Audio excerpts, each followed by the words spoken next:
একজন বুদ্ধিজীবী রাতের বেলায় ল্যাম্পপোস্টের নিচে কিছু একটা খুঁজতে লাগলো। পাশ দিয়ে তার প্রতিবেশী বাসায় যাচ্ছে।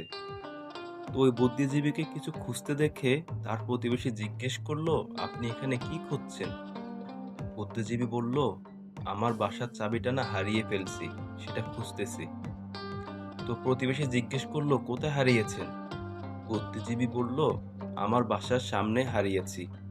তখন প্রতিবেশী কিছুটা কৌতূহলী হয়ে জিজ্ঞেস করলো, তাহলে এখানে খুঁজতেছেন কেন?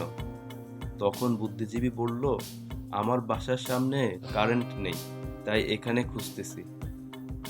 আমাদের জীবনটা না অনেকটা ওই বুদ্ধিজীবীর মতো। আমরা শুধু সারা জীবন সুখ খুঁজতে থাকি, কিন্তু আমরা যেখানে সুখটা হারিয়েছি সেখানে আমরা সুখের সন্ধান করি না। তাই আমরা সারা জীবন শুধু সুখ খুঁজতে খুঁজতেই আমরা বড্ড ক্লান্ত হয়ে যাই।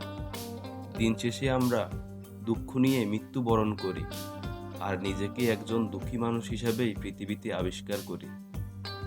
আজকে এ পর্যন্তই। সবাই ভালো থাকবেন। ভিডিওটি ভালো লাগলে সাবস্ক্রাইব করুন। আল্লাহ হাফেজ। আসসালামু আলাইকুম।